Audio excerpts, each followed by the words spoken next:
आज हम बसंत की सच्चाई पाठ करते हैं। इसके लेखक है विष्णु प्रभाकर जी। पहले हम उनका परिचय देखते हैं। विष्णु प्रभाकर यथार्थवादी लेखक है। उनका जन्म 1912 में हुआ था। मानव जीवन का यथार्थ चित्रण करने वाले लेखकों में विष्णु प्रभाकर जी का महत्वपूर्ण स्थान है। उनका जन्म उत्तर प्रदेश के मुजफ्फरनगर के मीरपुर में सन 1912 ईसा में हुआ। पंजाब में शिक्षा पाकर वहीं 15 वर्ष तक उन्होंने सरकारी नौकरी की। सन 1955 में आकाशवाणी के दिल्ली केंद्र में नाटक निर्देशक बने। 1.5 वर्ष बाद वहां से त्याग पत्र दिया और तब से स्वतंत्र साहित्यिक के रूप में जीवन यापन कर रहे थे। विष्णु प्रभाकर जी गांधीवादी लेखक माने जाते हैं। आपके एकांकी मानवीय संवेदनाओं से ओतप्रोत है। यही हमारे विष्णु प्रभाकर जी का विशेषता है। और ಏನಪ್ಪಾ ಅಂದ್ರೆ ಮಾನವೀಯ ಸಂವೇದನೆಯನ್ನ ತುಂಬಾ ಸೂಕ್ಷ್ಮವಾಗಿ ಅರಿತಂತಹ ಲೇಖಕರು. ಮಿಥುನ್ ತುಂಬಾ ಸೂಕ್ಷ್ಮವಾಗಿ ಮನಸ್ಸಿನ ಭಾವನೆಗಳನ್ನ ಅವರ ಒಂದು ಲೇಖನಗಳಲ್ಲಿ ನೋಡ್ತೀವಿ. ನಿಮ್ಗೆ ಈ ಒಂದು ಏಕಾಂಕಿಯನ್ನು ಓದಿದಾಗ ಅರ್ಥ ಆಗುತ್ತೆ ಅವರೆಷ್ಟು ಸೂಕ್ಷ್ಮವಾಗಿ ಗಮನಿಸ್ತಾ ಇದ್ರು. ಇಲ್ಲಿ ಬಸಂತ್ ಕಿ ಸಚ್ಚಾಯಿ ಪಾಠದಲ್ಲಿ ಬಸಂತ್ ಒಬ್ಬ ಬಡ ಹುಡುಗ, ಅವನ ಪ್ರಾಮಾಣಿಕತೆ ಎಂತದ್ದು ಅದನ್ನ ಎಷ್ಟು ಚೆನ್ನಾಗಿ ಗಮನಿಸಿದ್ದಾರೆ ಅವರು. ಅದನ್ನ ಹೇಗೆ ಚಿತ್ರಿಸಿದ್ದಾರೆ ಈ ಒಂದು ಏಕಾಂಕಿಯಲ್ಲಿ ಅದನ್ನ ನೋಡಿದ್ರೆ ಅವರ ಒಂದು ಗುಣ ಅರ್ಥ ಆಗುತ್ತೆ. ಮಾನವೀಯ ಸಂವೇದನಾಂಸೆ ಓತಪ್ರೋತೆ, ಅವರ ಒಂದು ಲೇಖನಗಳೆಲ್ಲ ಮಾನವೀಯ ಸಂವೇದನೆಗಳಿಂದ ತುಂಬಿರುತ್ತೆ. मानवीय संबंधों का मनोवैज्ञानिक धरातल पर भावात्मक चित्रण उनके एकांकियों की विशेषता है। उनकी प्रमुख रचनाएं हैं आवारा मसीहा।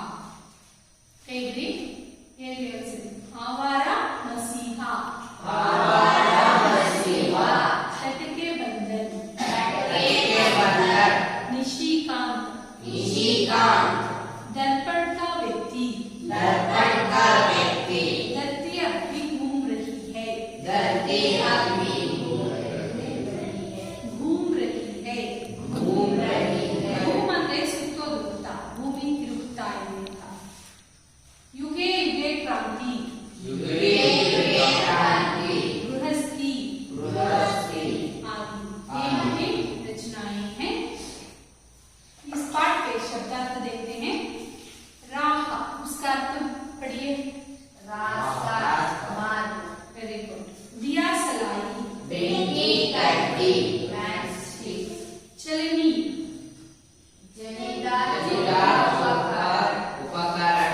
जालीदार छोटा उपकरण, एक खाना, 6 पैसे, रुआसा, आहिर, ಜ್ವಾಲ, ಕನ್ನಡದಲ್ಲಿ ಕೊಲ್ಲ ಅಂತೀವಿ. ಊಂಟ್ ಬೀಚ್ನ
ಪರಿಚಯದಲ್ಲಿ ತಿಳ್ಕೊಂಡ್ರೆ ಮನುಷ್ಯನ ಮನಸ್ಸನ್ನು ತಿಳಿದಂತಹ ವ್ಯಕ್ತಿ ನಮ್ಮ ವಿಷ್ಣು ಪ್ರಭಾಕರ್ ಅವರು. इस एकांकी में उन्होंने स्वाभिमान पर दुख कातरता जैसी मानवीय भावनाओं का सुंदर चित्रण दिया है. ಈ ಒಂದು ಏಕಾಂಕಿಯಲ್ಲಿ ಸ್ವಾಭಿಮಾನ ಮತ್ತೆ ಪರದುಃಖ ಕಾತರತ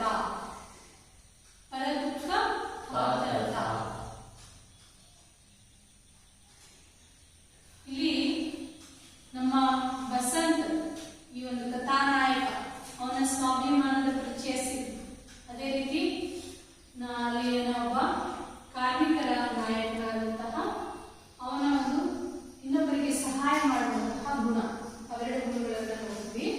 गरीब होकर भी स्वाभिमानी और परिश्रम की कमाई से जीने वाले बसंत और प्रताप एक और है, तो दूसरी ओर कंगालों के प्रति हमदर्दी दिखाते हुए आदर के साथ व्यवहार करने वाले राजकिशोर जैसे पात्र अनुसरणीय है. ಎರಡು ಪಾತ್ರಗಳು ಒಂದು ಅನುಕರಣೀಯ ಪಾತ್ರಗಳೇ ಆಗಿವೆ. ಯಾವುದು? ಬಸಂತ್ ಮತ್ತೆ ಇನ್ನೊಂದು ಪಾತ್ರ ರಾಜಕಿಶೋರ್. ಇದು ಸ್ವಾಭಿಮಾನ ಮತ್ತೆ ಪ್ರಾಮಾಣಿಕತೆಗೆ ಗುಣಗಳನ್ನು ನಾವು ಕಲಿಯುವಂತಹ ಗುಣ ಇದೆ. ರಾಜಕಿಶೋರಲ್ಲೂ ಕೂಡ ನಾವು ಅನುಕರಣೆ ಮಾಡುವಂತಹ ಗುಣ ಇದೆ. ಅದೇನಪ್ಪಾ ಅಂತಂದ್ರೆ ಇನ್ನೊಬ್ಬರಿಗೆ ಸಹಾಯ ಮಾಡುವಂತಹ ಗುಣ. ಯಾರಲ್ಲಿ ನೋಡ್ತೀವಿ ನಾವು? ರಾಜಕಿಶೋರಲ್ಲಿ ನೋಡ್ತೀವಿ. तो एकांकी ओर चलते हैं. एकांकी इसका अर्थ समझते हैं ना आप लोग? एकांकी ಅಂದ್ರೆ ಏಕಾಂಗಿ ಅಲ್ಲ, ಏಕಾಂಕಿ. ಇದೇನಿದು? ಏಕಾಂಕಿ. बसंत की सच्चाई बात क्या है? ये एकांकी है. एकांकी यानी एक अंक वाला नाटक. क्या है? एक अंक वाला नाटक. सಣ್ಣ नाटक है जो छात्र इस एकांकी में चित्रित बालक के चरित्र से प्रेरित होकर प्रामाणिकता से जीना सीख सकते हैं. ನೋಡಿ, ಈ ಒಂದು ಪಾಠದಿಂದ ನಾವು ವಿದ್ಯಾರ್ಥಿಗಳು ಪ್ರಾಮಾಣಿಕತೆಯ ಪಾಠವನ್ನು ಕಲಿಯಬಹುದಾಗಿದೆ. ಪಾತ್ರ ಪರಿಚಯಗಳನ್ನು ನೋಡೋಣ. ಈ ಒಂದು ಏಕಾಂಕಿಯಲ್ಲಿ 4 ಪ್ರಮುಖವಾಗಿ ಪಾತ್ರಗಳಿರುತ್ತೆ. ಮೊದಲನೇದು ಬಸಂತ್. एक गरीब शरणार्थी लड़का, बड़ा हुड़गा, शरणार्थी लड़का. दूसरा पात्र है प्रताप. यह बसंत का छोटा भाई है. बसंत ना तಮ್ಮನ ಪಾತ್ರ. ಯಾರು? ಪ್ರತಾಪ್. पंडित राजकिशोर एक मीठा ನಾಯಕ, ಕಾರ್ಮಿಕರ ನಾಯಕನ ಪಾತ್ರ. ಇನ್ನು ಸಣ್ಣ ಸಣ್ಣ ಪಾತ್ರಗಳಿರುತ್ತೆ. ಡಾಕ್ಟರ್ ತಥಾ ದೋ ರಾಹ ಚಲತೆ ವ್ಯಕ್ತಿ. ಒಂದು ಡಾಕ್ಟರ್ನ ಪಾತ್ರ ಅಂದ್ರೆ ಇನ್ನೊಂದೆರಡು ದಾರಿಯ ಹೋಗಲು. ಇಷ್ಟು ಪಾತ್ರಗಳಿದ್ದೇವೆ. ಈ ಒಂದು ಏಕಾಂಕಿಯನ್ನು ನೀವು ರಚನೆ ಮಾಡಬಹುದು ಅಥವಾ ನೀವೇ ಅಭಿನಯಿಸಿ ತೋರಿಸಬಹುದು. ಮೊದಲನೇ ದೃಶ್ಯ ನೋಡೋಣ. ಪಹಲಾ ದೃಶ್ಯ. ನೋಡಿ, ನಾಟಕಗಳಲ್ಲಿ ದೃಶ್ಯ ಬಹಳ ಇಂಪಾರ್ಟೆಂಟ್. ನಮ್ಮ ಬ್ಯಾಕ್ಗ್ರೌಂಡ್ ಅಲ್ವಾ, ಅದಕ್ಕೆ ಏನು ಬೇಕು ನಾವು ತಯಾರಿಯನ್ನು ಮಾಡ್ಕೋಬೇಕಾಗುತ್ತೆ. ಇಲ್ಲಿ ಏನು ತಯಾರಿ ಇದೆ ನೋಡಿ. स्टेज पर सुविधानुसार एक बड़े नगर के बाजार का प्रतीकात्मक दृश्य. ಮೊದಲನೇ ದೃಶ್ಯ ಒಂದು ಪೇಟೆ ಬೀದಿಯ ಒಂದು ದೃಶ್ಯ. ಅಂಡರ್ಲೈನ್ ಮಾಡಿ, ಬಾಜಾರ್ का ದೃಶ್ಯ. ಈ ಒಂದು ಇದನ್ನ ಕಲ್ಪನೆ ಮಾಡ್ಕೋಬೇಕು. ಬಾಜಾರ್ ಅಂದ್ರೆ ಹೇಗಿರುತ್ತೆ?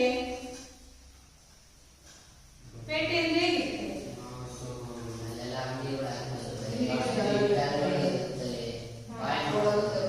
ಬಾಯ್ ಮಾಡ್ತಿರ್ತಾರೆ, ಓಡಾಡ್ತಿರ್ತಾರೆ ಅಲ್ವಾ.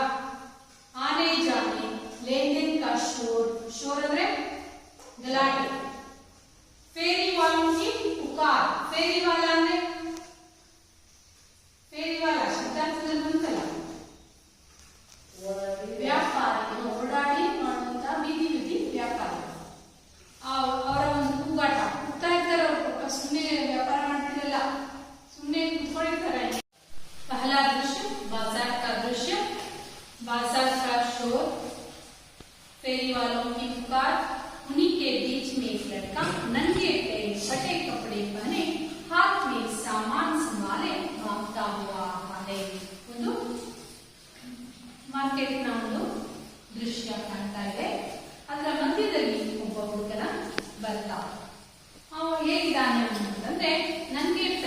ಕಾಲಿಗೆ ಚಪ್ಪಲಿಯಲ್ಲೂ ಕೂಡ ಹಾಕೊಂಡಿಲ್ಲ.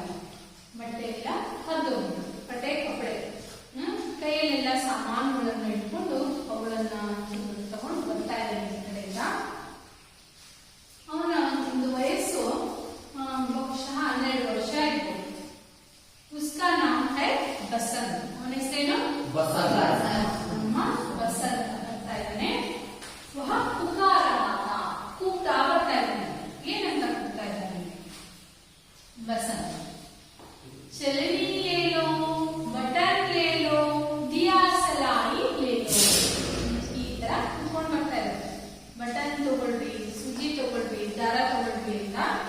ಕೋಯಿ ಉಸ್ಕಿ ಬಾತ್ ನಹೀ ಸುನ್ತಾ. ಅವನು ಕೂತ್ಕೊಂಡು ಬರ್ತಾ ಇದ್ದಾನೆ, ಆದ್ರೆ ಅವನು ಕೂಡ ಆ ಕಡೆ ಗಮನನೇ ಹರಿಸ್ತಾ ಇದ್ದಾನೆ. ಸಬ್ ಉಸೆ ದೇಖ್ತೆ ಹೈ और आगे बढ़ जाते हैं. ಎಲ್ಲ ನೋಡ್ತಾರೆ, ಮುಂದೆ ಹೋಗ್ತಾರೆ.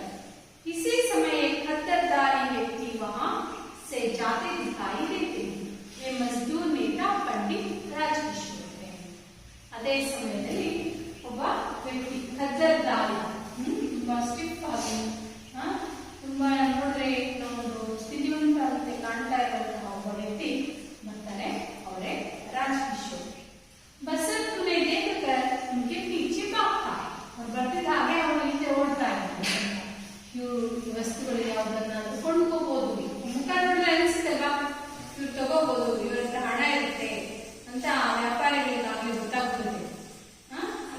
ತಗೋಬಹುದು ಅಂತ ಬಹುಶಃ ಅವ್ರ ಹಿಂದೆ ಓಡ್ತಾರೆ. ಬಸಂತ್ ಸಾಹಬ್ ಬಟನ್ ದೀಜಿಯೇ, ದೇಸಿ ಬಟನ್ ಸಾಹಬ್, ದಿಯಾ ಸಲಾಯಿ ದೀಜಿಯೇ. ಅವನ ವಸ್ತುಗಳು ಯಾವ್ದಾದ್ರು ಒಂದು ತಗೊಳ್ರಿ ಅಂತ ಎಷ್ಟು ಚೆನ್ನಾಗಿ ಕೇಳ್ತಾ ಇದ್ದೀನಿ. ರಾಜಕಿಶೋರ್ भाई मुझे कुछ नहीं चाहिए, जाओ किसी और को दो. ಹುಡುಗ ನನ್ಗೇನು ಬೇಡಪ್ಪ, ನೀ ಯಾರಿಗಾದ್ರು ಬೇರೆ ಇಟ್ಕೊಡು ಅಂತ ಹೇಳ್ತಾ ಇದ್ದಾನೆ.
ನಿನ್ನ ಕೊಂಡ್ಕೊಂಡಿದ್ನಿ ಅಂತ ತಿಳ್ಕೊಂಡ್ಬಿಡು ಅಂತ ಹೇಳ್ತಾನೆ.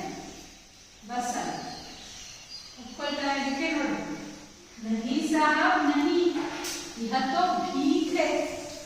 ಏನ್ ಹೇಳ್ತಾನೆ ನೋಡ್ರಿ ಅವನು, ಬೇಡಪ್ಪ, ಬೇಡ ಸರ್, ಬೇಡ, ನಿಮ್ಗೆ ಇದೇನಾಗುತ್ತೆ ಭೀಕ್. ಅದೆಲ್ಲ ಏನ್ ಮಾಡ್ರಿ, ಭೀಕ್ ಅಂದ್ರೆ ಭಿಕ್ಷೆ.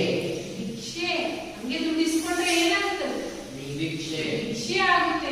ಭಿಕ್ಷೆ ಬೇಡ ಅಂತ ಹೇಳ್ತಾನೆ ನೋಡ್ರಿ ಅವನು. ಇಂಥ ಸ್ವಾಭಿಮಾನದವರು. यह तो भीख है, मैं भीख नहीं लूंगा, आप चलनिए. ನಾನು ಭಿಕ್ಷೆ ತಗೊಳ್ಳಲ್ಲ, ನೀವು ವ್ಯಾಪಾರ ಮಾಡಿ ವಸ್ತುವನ್ನು ಕೊಂಡ್ಕೊಳ್ಳಿ ಅಂತ ಹೇಳ್ತಾನೆ. ರಾಜ್ಕಿಶೋರ್ का इस बात का बड़ा असर होता. ನಮಗೆ ಇಂಥ ಮಕ್ಕಳು ಸಿಗೋದು ಬಹಳ ಕಡಿಮೆ. ಅವನನ್ನು ನೋಡಿ ಅವನಿಗೆ ಆಶ್ಚರ್ಯ ಆಗುತ್ತೆ. ರಾಜ್ಕಿಶೋರ್ ಅಷ್ಟೇ ಪರಿಣಾಮ ಬೀರುತ್ತೆ ಅಲ್ವಾ. ಅವನ ಮೇಲೆ ಈ ಒಂದು ವ್ಯಕ್ತಿತ್ವದ ಪ್ರಭಾವ ಬೀಳುತ್ತೆ. असर ಅಂದ್ರೆ प्रभाव. वे सहसा उस बच्चे को देखते हैं, फिर जेब टटोलते हैं, पर पैसे नहीं मिलते. ಆಯ್ತು ಕೊಂಡ್ಕೊಳ್ಳೋಣ ಅಂತ ಹೇಳ್ಬಿಟ್ಟು ಆ ಹುಡುಗನ ಒಂದು ಸ್ವಾಭಿಮಾನವನ್ನು ನೋಡಿ ಅವನು ಏನ್ ಮಾಡ್ತಾರೆ, ರಾಜ್ಕಿಶೋರು ಕೊಂಡ್ಕೊಳ್ಳೋಣ ಅಂತ ಹಣವನ್ನ ಹುಡುಕ್ತಾರೆ, ಜೇಬಲ್ಲಿ ನೋಡ್ತಾರೆ. ಆದ್ರೆ ಅವ್ರಿಗೆ ಬೇಕಾಗಿರುವಂತಹ 2 ಆಣೆ ಸಿಗೋದಿಲ್ಲ. ರಾಜ್ಕಿಶೋರ್, भाई मेरे पास पैसे नहीं, होते तो ले लेता, नोट है. ನೋಡಿ ರಾಜ್ಕಿಶೋರ್ ಏನಂತಾನೆ, ಬಾ ಮಗ, ನಿನ್ನ ಹತ್ರ ನನ್ನ ಹತ್ರ ಖಂಡಿತ ಚೇಂಜ್ ಇಲ್ಲ, ದುಡ್ಡಿದ್ರೆ ನಾನು ತಗೊಳ್ತಾ ಇದ್ದೆ. ನನ್ನ ಹತ್ರ ಬರೀ ಕೇವಲ ಏನಿದೆ, ನೋಟ್ ಇದೆ. ನೋಟು ಜಾಸ್ತಿ ಬೆಲೆ ಅಲ್ವಾ, ಹಣ ಬೇಕಾಗಿದೆ, ಚೇಂಜ್ ಇಲ್ಲಲ್ಲ, ಏನ್ ಮಾಡಲಿ ಅಂತ ಅವನ ಒಂದು ಸಮಸ್ಯೆಯನ್ನ ಹೇಳ್ಕೊಳ್ತಾನೆ ರಾಜ್ಕಿಶೋರ್. ಅದಕ್ಕೆ ಬಸಂತ್ ಏನ್ ಮಾಡ್ತಾನೆ ನೋಡ್ರಿ, ಉದಾಸ್, ಮತ್ತೆ ಅವನಿಗೆ ಬೇಜಾರುತ್ತೆ. ನೋಟ್ ಹೈ, ಪೈಸೆ ತೋ ಮೇರೆ ಪಾಸ್ ಭಿ ನಹೀ ಹೈ, ನಿಮ್ಮ ಹತ್ರ ಚೇಂಜ್ ನನ್ನ ಹತ್ರನೂ ಇಲ್ಲ, ಏನ್ ಮಾಡೋದು, ಕುಚ್ ಬಿಕಾ ಹಿ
किशोर वहीं खड़े रहते हैं। धीरे धीरे 15-20 मिनट बीत जाते हैं। ಹೀಗೆ 15 ನಿಮಿಷ ಕಳೆದೋಯ್ತು। जैसे जैसे समय बीतता है वे उत्सुक होकर बाजार की ओर देखते हैं। पापा ಕಾಯ್ತಾ ಇದ್ದಾರೆ ರಾಜಕಿಶೋರ್, ನಿಂತ್ಕೊಂಡು ನೋಡ್ತಾ ಇದ್ದಾನೆ, ಬರ್ತಾನ ಈಗ ಬರ್ತಾನ ಅಂತ। ಆದ್ರೆ 15-20 ನಿಮಿಷ ಕಳೆದು ಇಲ್ಲ। राजकिशोर 15 मिनट हो गए, अब तक नहीं आया, कहाँ रह गया मुझे तो लगता है अब नहीं मिलेगा। मुंडा ब्रेक पड़ता समय 15-20 ನಿಮಿಷ ಆಯ್ತು, ಈಗ ಬರಲೇ ಇಲ್ಲ, ಮುಷ್ಟಿನು ಬರ್ಲಿಕ್ಕಿಲ್ಲ ಅಂತ ಅನ್ಕೊಳ್ತಾರೆ ಅಲ್ವಾ? ಅಷ್ಟೊಂದು ಬರ್ಲಿಲ್ಲ ಅಂದ್ರೆ ಏನ್ ಅನ್ಕೊಂಡಿರ್ಬೋದು ಸಾಮಾನ್ಯ? ಏನೇನೋ ಯೋಚನೆಗಳು ಬರ್ತದೆ, ಬರ್ಲಿಲ್ಲ ಅಂತ ಅವ್ರು ಹೋಗ್ತಾರೆ। ಇದು पहला दृश्य है। समझ में आया? अर्थ आएगा? एक दो चार प्रश्न देखते हैं इसमें। बसंत क्या क्या बेचता था? बसंत क्या क्या बेचता था? चलनी, बटन, दिया सलाई बेचता था। Very good. बसंत बटन, दिया सलाई और चलनी बेचता था। बसंत के भाई का नाम क्या था? प्रताप। वाक्य में बताओ। बसंत के भाई का नाम प्रताप था। बसंत के भाई का नाम प्रताप था। पंडित राजकिशोर क्या काम करते थे? पंडित राजकिशोर क्या काम करते थे? चलनी रेट चलनी का दाम क्या था? चलनी का दाम 2 ಆನಾ था। ಅದರಿಂದ ಬರುವಂತಹ ಲಾಭ 2 ಪೈಸೆ, ಅದರ ಬೆಲೆ ಎಷ್ಟು? 2 ಆನಾ था।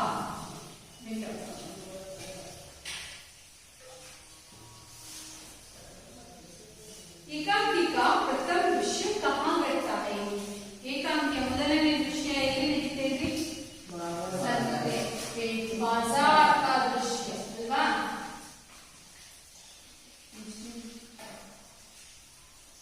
चलनी से क्या क्या कर सकते हैं? ಚಲನಿಯಿಂದ ನಾವು ಏನೇನನ್ನ ಮಾಡಬಹುದು? चलनी से क्या क्या कर सकते हैं?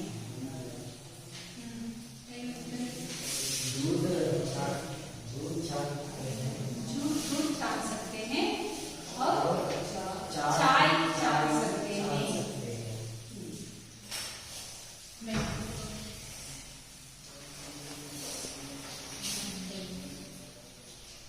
दो-तीन वाक्यों में उत्तर लिखिए।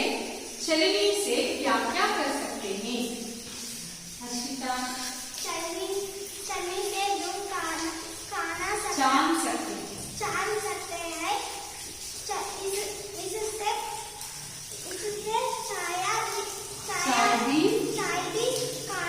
छान सकता है। गुड। दूसरा प्रश्न, बसंत राजकिशोर से क्या विनती करता है? बसंत राजकिशोर से विनती करता है कि अपने पास की कोई एक चीज खरीद ले जिसे बटन या चलानी आदि। जैसे बटन, दिया सलाई, चलनी आदि। तीसरा प्रश्न, बसंत राजकिशोर से 2 पैसे लेने से क्यों इनकार करता है? बसंत राजकिशोर से 2 पैसे लेने से इनकार करता है क्योंकि बिना कोई वस्तु खरीदे जो पैसे राजकिशोर दे रहा है थे वह उसे भीख लग रहा थी। वह उसे भीख लग रही थी। ಯಾವುದೇ ವಸ್ತು ಖರೀದಿ ಮಾಡದೆ ಏನ್ ಹಣ ಕೊಡ್ತಾ ಇದ್ರು, ಅದನ್ನು ಏನಂತ ಅನಿಸ್ತು? ಭಿಕ್ಷೆ ಅನಿಸ್ತಾ ಇತ್ತು। ಅದಕ್ಕೆ ಅವನು ಇಟ್ಕೊಳ್ಳೋದಿಲ್ಲ। आपको एक व्याकरणांश देखते हैं। विलोमार्थक शब्द लिखिए। पीछे, इसका विलोम सूत्र क्या है? आगे। आगे। खरीदना, बेचना। बेचना।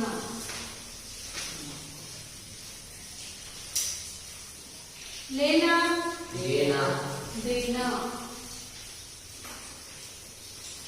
आना, जाना। जाना। शांति, अशांति। अशांति।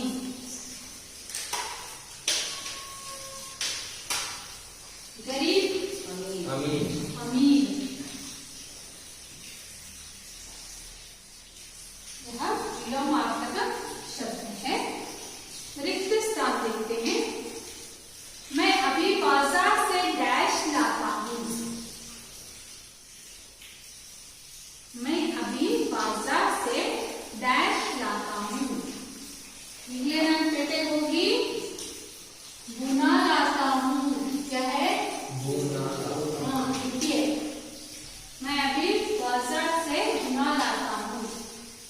मैं आपके डैश लाने लाया हूँ। तो ये बता दिया। अनुवाद करते हैं। कन्नड़ या अंग्रेजी में अनुवाद कीजिए। वाक्य ನೋಡಿ उसकी आयु लगभग 12 वर्ष की है। ಇದನ್ನ ಕನ್ನಡದಲ್ಲಿ ಅನುವಾದ ಮಾಡೋಣ. ಏನಪ್ಪ ನಿಮಿಷ?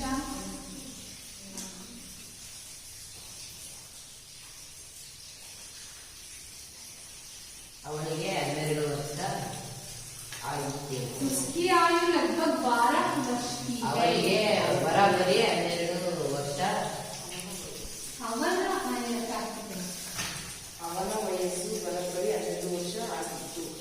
लगभग ಅಂದ್ರೆ ಬಹುಶಃ. ಅವನ ವಯಸ್ಸು ಬಹುಶಃ 12 ವರ್ಷ.